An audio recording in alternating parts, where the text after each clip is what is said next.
Hey, I'm Jordan. This is my April 2020 roundup. Things are really weird right now. We are still in quarantine, and I'm just in quarantine with my wife and three of my kids, and we are, trying to make the best of it. And things are weird, and I already said that, but they're still super weird. It's just that's the best word for it, I think. But when it comes to games, we've been trying to play games. It hasn't been super successful, but it is what it is. And I have been doing a lot of games online and on Zoom, so that's been different. It's fine. It's not the best experience, but I think it's an okay way to do things in the way that just the circumstances that we're in right now. I think it's the best way we can do it.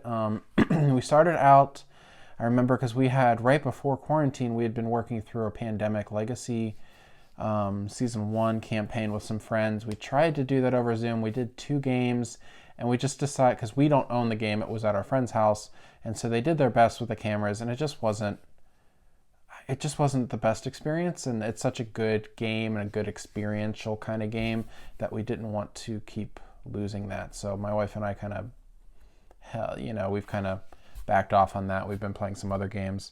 Probably the 2 games we've been playing the most over Zoom would be Railroad Inc. We have friends that have the Red Edition, and so we can just share. They can just use their sheets. We'll use our sheets. We just don't play with the expansions. The way that we have it set up on Zoom, and if anybody's interested, you can steal this. So we have one laptop that'll show our faces, and then we have another laptop that is kind of turned in such a way that we can we put a little dice tray in the camera angle and just roll dice into the dice tray.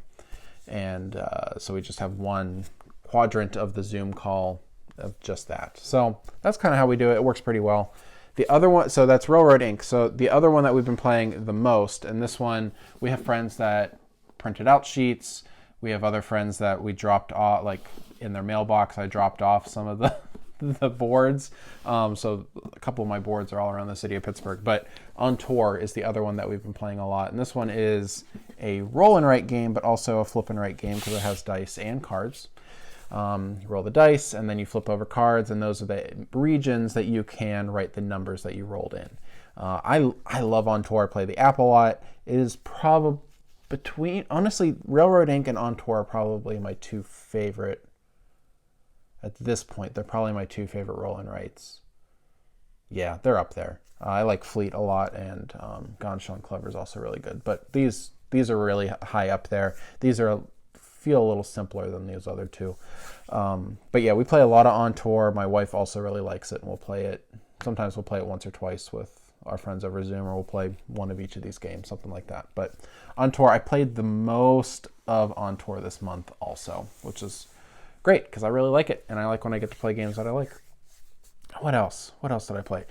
May and I played a lot of Push this month. We also reviewed Push. This is a game by Ravensburger. This is a really good push your luck game, really pure. It looks like Uno. The cards are really plain looking. They really just look like Uno cards, but you're just kind of flipping over cards, putting them into stacks. You can't have the same color or number in the stack, so kind of reverse Uno, because in there you have to have the same color and number. But this one is really good. I don't know how long we'll be hanging on to it. I hate the packaging. It is in this plastic box. It does not click on. It had cardboard on it, and it had like this cardboard flap that was sticking out. When I tore the cardboard flap, apparently you're not supposed to do that. I tore the cardboard flap off, and it just tore off, and it just looks like shredded paper on the back. It's awful. I might end up giving this to a friend because I really like the game, but I hate this packaging, and I don't know. I don't have enough room for ugly games on my shelf, so I might pass that one along. But I really do like Push. May and I both gave it a good review over on Instagram. What else? We played Reef. Reef is it's not an oldie. It's only like 2 years old, I guess, but maybe it's an oldie. Who knows? 2018. Is that old? But we played Reef again this month, and that was a lot of fun. We haven't played Reef in a couple, I don't know, probably like 4 or 5 months. And it's one that we just, I don't know. I think We end up playing Reef more than Azul, and those are probably the two. That's probably the other game that's compared to the most.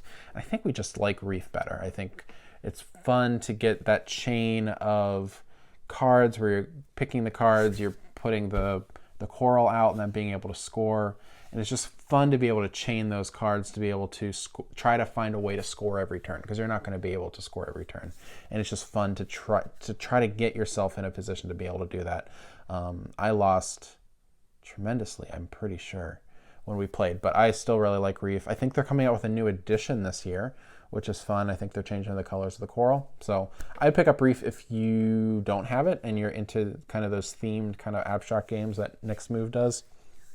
I think it's really good. I really like Reef. What else? I played Architects of the West Kingdom for the first time. I've never played that before. I played it on Tabletopia with Ellen and Randy Kirby over on their channel. We game together. We play together. We game together. I think it's we game together. Randy, Ellen, we game together. I think it's we game together. That's their jingle. Yeah, that was fun. It was super long, but I think that was because we were on Tabletopia, because it just takes longer to play the games online.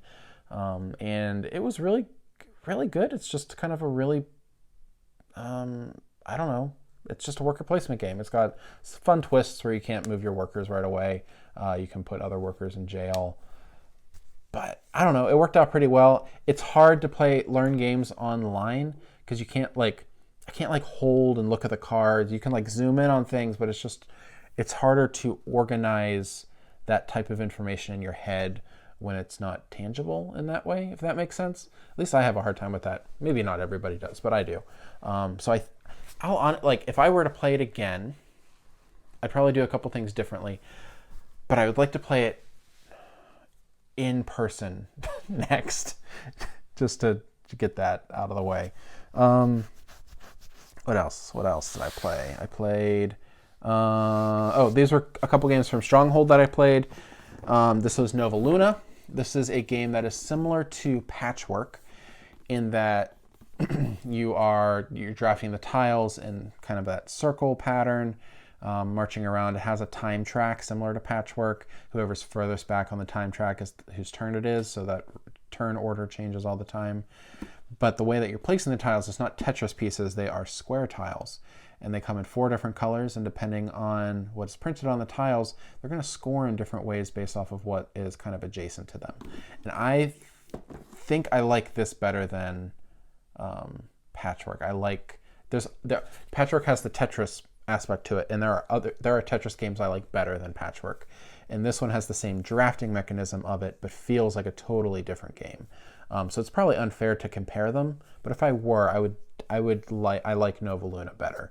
I like that puzzle of getting the square tiles next to the appropriate colored square tiles in order to score them. I think it's really cool. The other one by Stronghold that I played this month was, I thought it was a little shaky, Fast Sloths.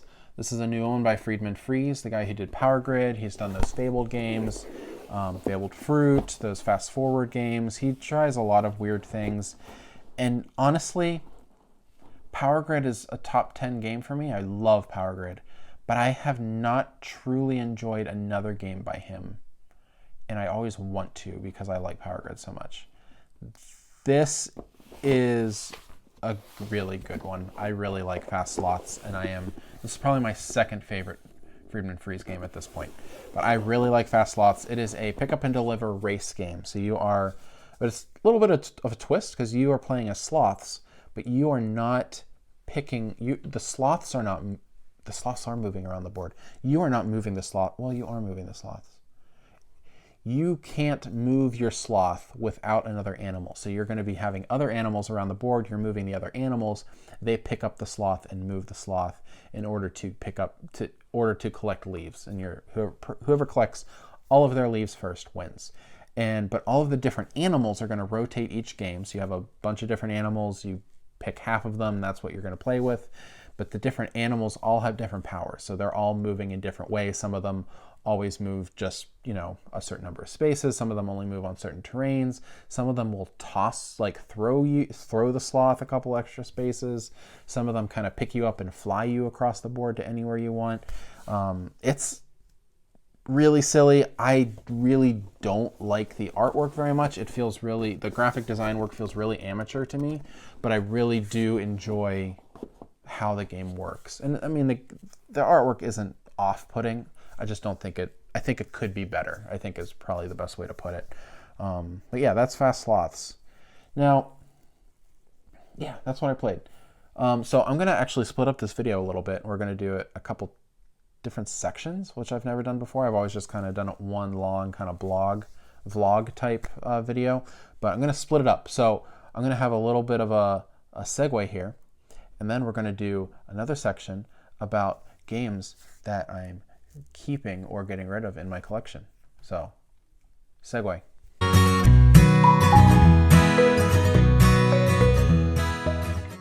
So I wanted to talk about games that entered my collection or may have left my collection this month. I have a very tight collection. I only have about 100 games in my game collection, which is not very much in the grand scheme of board games. I don't keep all the games. I do get a fair amount of games to review from different publishers and companies, and I buy games to look at also because I like to play games. And so I generally only I generally will only request games that I already think I'm going to like.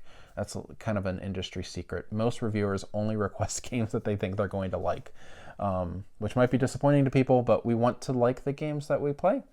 So when I'm requesting games, I really am only requesting certain ones. When I reached out to Stronghold, they offered some other ones, and I was like, I don't think I'm going to like those games, so I didn't take them. And but even so, there's like a pretty high threshold for me to keep a game. Some of it is space, so if it's a smaller game, might be more likely to kind of slide it into my collection. If it's a bigger game, that's going to take a little bit more maneuvering. I did move some games onto a different shelf. So I freed up a little bit of a space. So I was able to keep some bigger games this month without actually getting rid of any games. It's kind of cheating. But so I kept 3 games this month into like the permanent collection. We'll see how long they stay. But like I'd mentioned earlier, Nova Luna is a keeper. I really liked this one. I might honestly maybe move on from Patchwork. We'll see. Fast Sloths. This is a keeper in my collection. I really enjoy this one. I'm really looking forward to playing both of these games with some friends of mine. I've only been able to play them with 2 players up until now because of the quarantine situation. So I'm really excited to show this to friends. I think Fast Sloths is going to be just really fun with them. And I think I have a couple friends that I think will enjoy the puzzle in Nova Luna. Another game that I played this month and reviewed, but I forgot to mention earlier in the video, is Inner Compass by AEG. This one is sticking around as well. I enjoy this one. I think my wife also enjoyed it, but I think, and I gave it a positive review. I think it has some really interesting things about it. It is essentially an abstract game. You're drafting cards, playing sets of cards in order to build these cubes on a board. It has an inside out theme. It has really cool aesthetics. The theme is pretty paper thin. It could be just about anything, but it is it's really interesting. It has some advanced rules that I think we'll probably play with moving forward because they just kind of change it just a little bit, but I think it makes things a lot more interesting. I think Inner Compass would probably benefit maybe from an expansion. It feels like it could use something, and I feel like if it doesn't, it might just kind of wane for us a little bit. But for now, I think Inner Compass is cool, and I'm going to be keeping it in my collection. One game that I'm getting rid of, I didn't give this one a good review, so I'm not keeping it, is Rocket Squad. This is a little card game. It is essentially a Take That card game, which, I generally don't like Take That card games. I don't mind Take That in a 2-player game, because it's head-to-head at that point. You don't have to make a choice on who you're going to kind of hurt. And in Rocket Squad, it's more than a 2-player game. It does play 2 players, which is what I've played mostly with it. But even so, there's just not much to it. You're just playing cards to try to just collect enough cardboard to build a cardboard rocket ship in your backyard. It has a cool theme, and I really wanted to like it, and I was really excited to play it based off of the theme, but it's just not super good. May liked it more than I did, but frankly, I just don't want to play it again. So Rocket Squad is leaving the collection, but I was able to keep some other games. I have a lot of review games I'm looking forward to playing and hoping to see if any of them will be keepers too.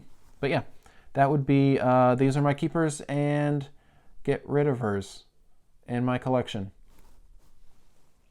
Segue.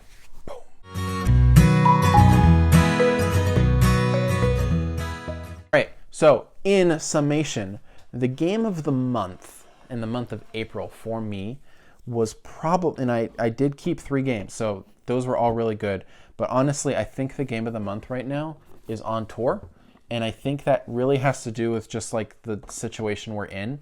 I've been able to play On Tour a lot. I've been able to appreciate it a lot more the more that I've been able to play it with different people. I've been able to teach it to a lot of friends. I've been able to show it to some new people, and it just goes over really well every time. And after like the first couple turns, people are like, "Oh, this is making sense now," and I really enjoy seeing that. So I got to keep some good games, but I think On Tour is really the game of the month for me. So that's April. I'm Jordan. Thanks.